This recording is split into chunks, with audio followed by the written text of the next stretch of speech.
elections where there is a peaceful transformation of power from one government to another. And this takes place in a highly democratic manner. The leader of opposition, Azad Saab, rightly said that we keep moving places without any rancor, without any ill will, and then perform the functions which the electorate has really given to us. That's the strength of Indian democracy. So 5 years ago, exactly on the same occasion where I was sitting where my friend Mr. Ghulam Nabi Azad is sitting, I had said that the election results always produce a winner, they produce a loser. But the strength of a democracy is that the winner must never get arrogant. He must always have the modesty of a winner and realize that he's a trustee of popular mandate, which is a challenge for him to perform. The loser can't be bitter. He has to be gracious. Nobody is born to rule forever, and therefore people will change places. And therefore any person who doesn't succeed in an election must always be gracious when he doesn't succeed. He can't be grudging about the role that the electorate has given him. But sir, these results have a much deeper meaning. And if we seriously, in the historical perspective, analyze these results, besides the result which produces a popular government, there are many significant aspects of this result. After 3 decades, 30 years, that's after 1984, we have a Lok Sabha where the electorate has voted one single party with an absolute majority. We are an alliance government, we'll continue to be an alliance government. But in the last 30 years, in none of the general elections, was a single political party able to get a 272 figure. We had thought that we are in an era of alliances, we are in an era of coalitions. My party believes, despite the 282 figure, that we are in an era of alliances because alliance represents the federal character of India. They represent the strength of India. We don't treat the alliances as a burden, we treat this as a great credit. And therefore, there is one great significance of this result, that after 30 years, you can have a party with an absolute or a tall majority. But within that majority, the changing character of India is visible. I should not be misunderstood in this analysis. There are many cases where people have not governed to the best of their abilities. And they thought that the social support base of the party, which is a political word that we use for caste support base in India, despite inadequate governance, will come to their rescue. It has happened in the past. But the second lesson is that if you don't govern well, caste alone will not save you. Therefore, you either perform or you perish. And therefore, parties which have got single-digit seats or not a single seat. My friend Mr. Satish Mishra was giving us sermons that the Congress has travelled from here to the other side and we've travelled here and we are in the danger of moving there. Must seriously introspect the figure that his party did not get in UP. What people want is governance and not merely combinations or a social combination as a substitute for governance. People who thought that even if there are allegations of corruption, there are conviction orders against them, there are serious allegations, by just manipulating their position in coalition politics, they can continue to survive, across the board have received a serious setback. Those who thought they can switch alliances and therefore defy the mandate which put them in power earlier, were taught a lesson by the electorate. Those who thought that political leadership doesn't grow on merit but only grows within families, center or states, who relied on dynasties as the only instrument of leadership creation, by and large have suffered a serious setback in this election. And those who thought and who used phrases like consolidation of a particular caste or community, vote bank politics, strategic voting, most of them again suffered a setback in the election. What do all these facts indicate? That Indian democracy now is evolving. We've seen a maturing of Indian democracy where people gave a verdict which is far higher than what some of us also expected. People don't want political instability. People want governments to govern for 5 years. They want governments to govern and govern well. And whether it is dynasties or it is caste or it is merely religious issues that somebody said, these will not be substitutes for governance. People were feeling helpless. They even got angry at some time.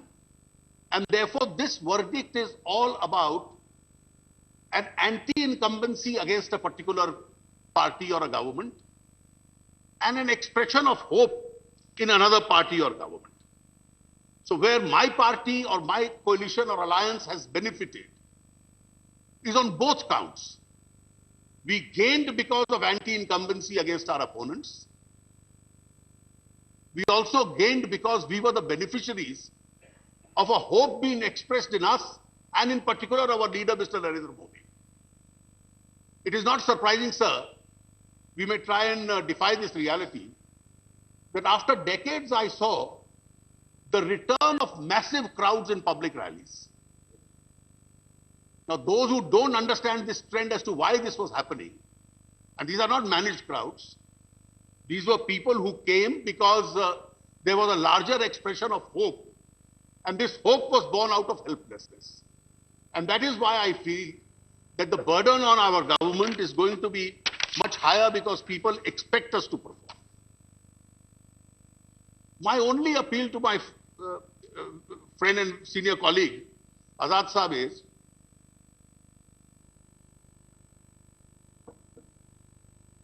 there is one danger if we have continued to be in governments for a very long time.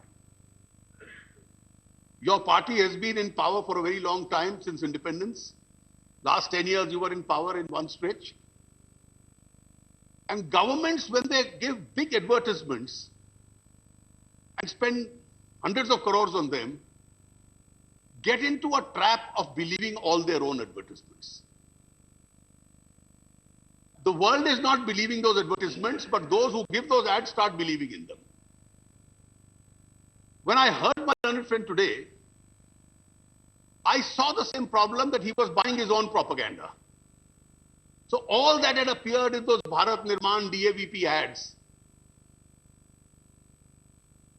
is really not all what the people see happening on the ground. If 90% of what is required to be done you have already done, then we should be on velvet. There is very little we have to do and the people will be satisfied. But if our target, as per your advice, is only 10%, within days, not weeks, we will find a whole lot of people outside.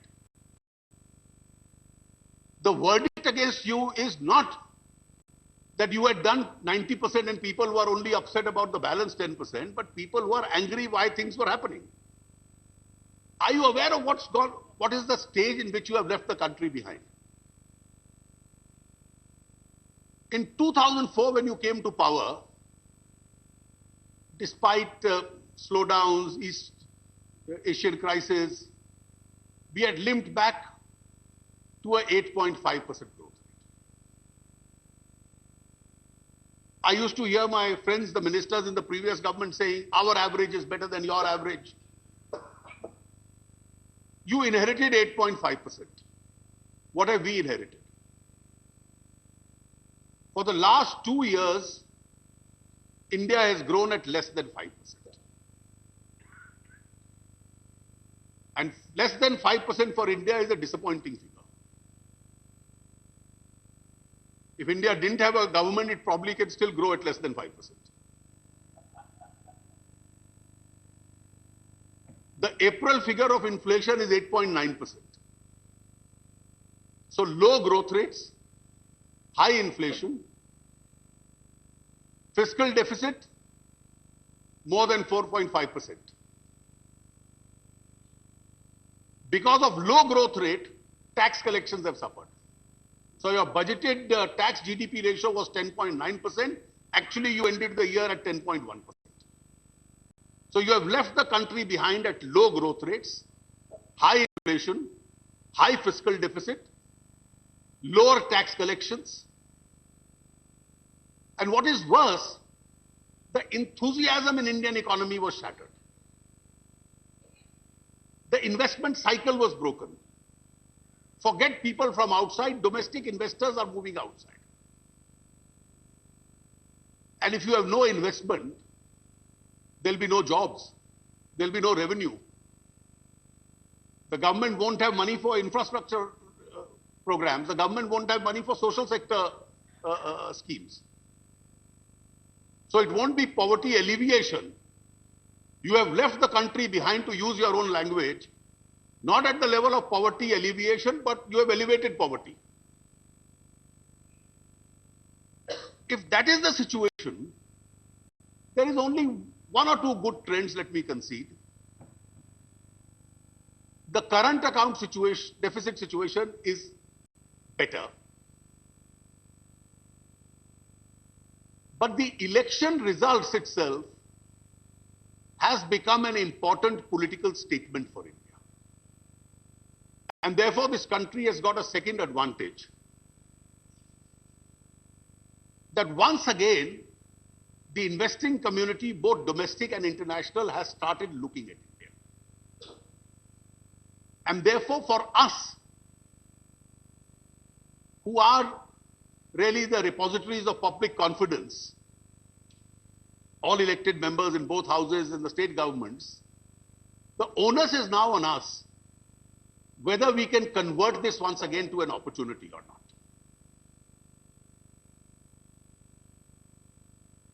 I think any government, when it takes over, must honestly understand and learn lessons from what went wrong and why did it go wrong. We don't commit the same mistake.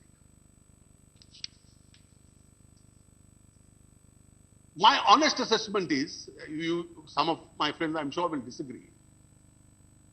In any democracy, particularly parliamentary democracy, one party government or a coalition government, the office which is most accountable is that of the Prime Minister. The Prime Minister must have the last word. I have gone publicly on record praising the Prime Minister of your government, at least in some matters. I called him a man of great scholarship, which I believe he is. I called him a man of great personal integrity, which I do believe he is. And I have no difficulty in reiterating that. But then, unless you give such a man the last word, the right to overrule others, unless he had that power, governments can't run. You can't create structures outside the government with obsolete ideas and make them more powerful than the Council of Ministers and make them more powerful than the Prime Minister itself.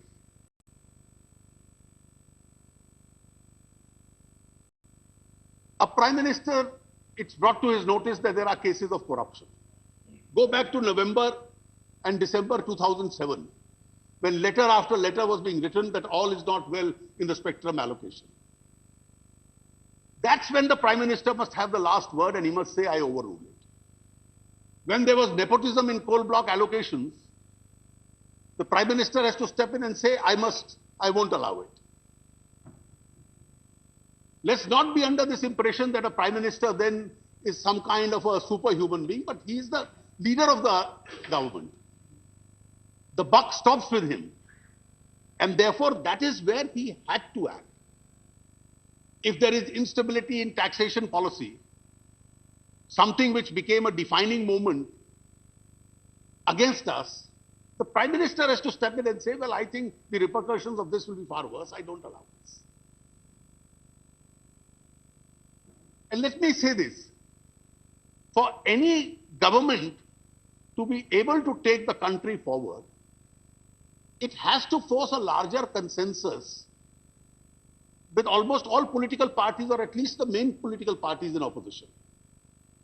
If you think that you will deal with the opposition parties only through investigative agencies, then investigative agencies can harass your opponent, they can't win an election for you. But in the process, you end up destroying an atmosphere of consensus. So the lessons we've learned from this is, governments must function. The principal body which runs the government is the Council of Ministers.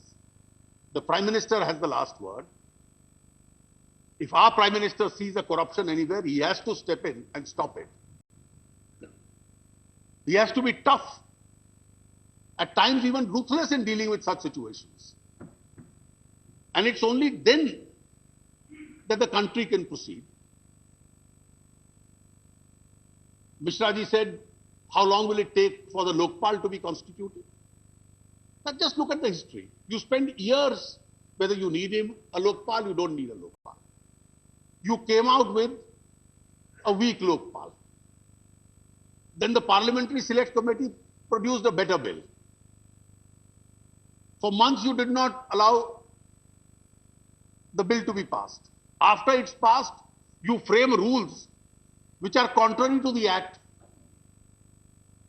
so that you can still control the Lokpal appointment. I think all these things which were done have now to be undone, and the spirit of that law which this Parliament has enacted has to be given full effect to. I have no doubt it will be given full effect to very soon. Sir, with regard to what's contained in the Honorable President's speech, my party and the government of which I am a representative here is very clear. The first right of all our resources does belong to the poor.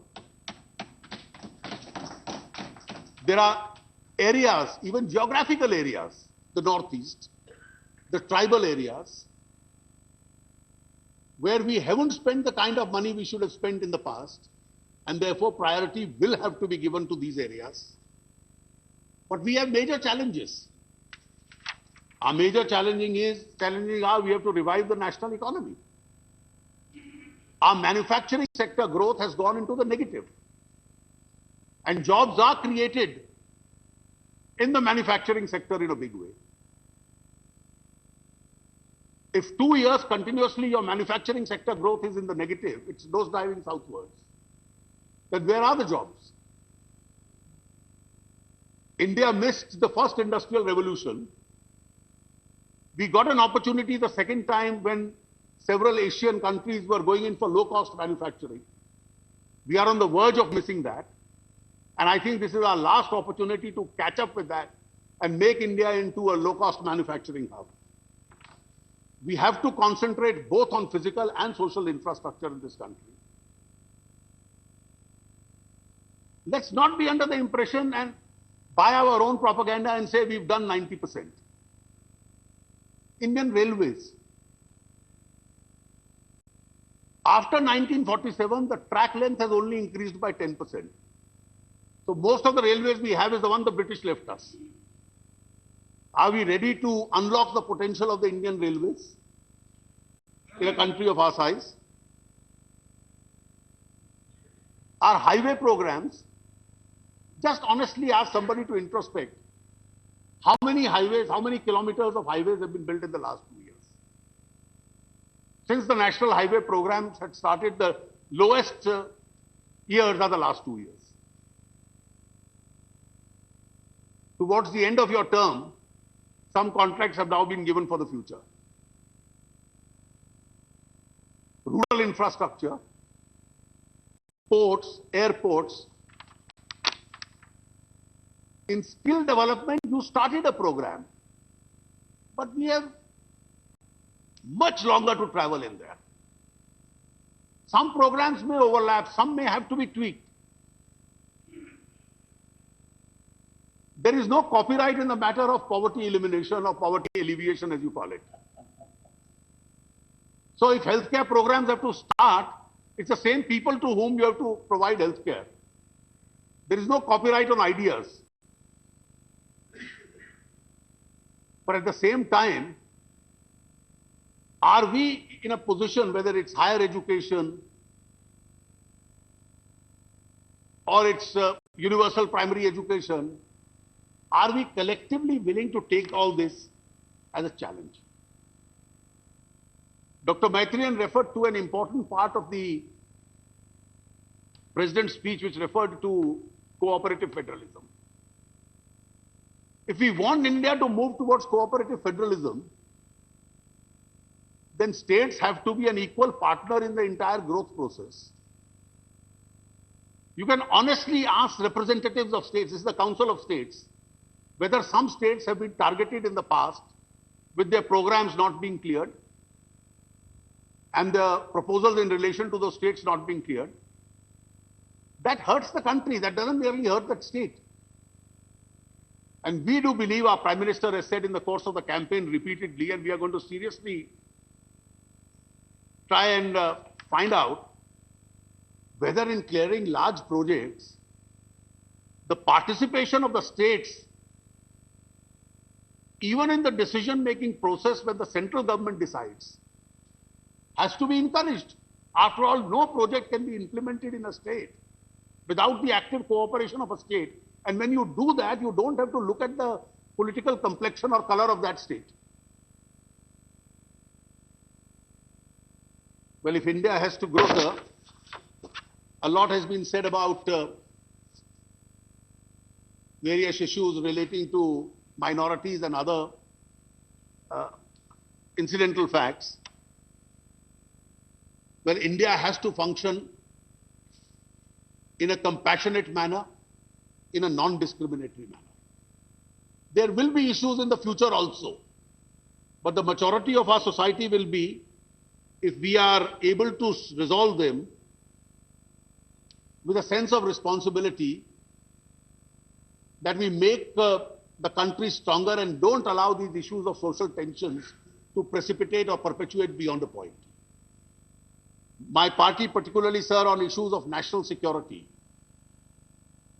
has always given it topmost priority, and therefore, needless to say, the government will give it a topmost priority also, whether it is issues relating to insurgency, terrorism or Maoism. And we will try and see that the strongest measures are taken, both socially and in terms of security, in order to see that these are curbed at an initial stage itself. Finally, sir, just one sentence.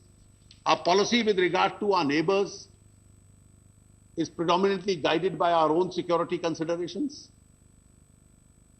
Our policy with regard to dealing with the rest depends on our personal relationship as also our own economic interests. We will be guided in those interests, in those matters by these interests itself. All that I have to say, sir, is the President's address in many ways may agree with what some of the things that your government had planned in the past. And therefore, these are areas on which there is a need to build a national consensus. And if we are able to build a national consensus on these areas, I think it will be in the interest of the country, the larger interest of the country. I had said, sir, that we must all have modesty and graciousness. The elections are over. We meet for elections after 5 years. And we can effectively use these 5 years to make this country far stronger and far maturer than what we are today. Thank you, sir. Thank you.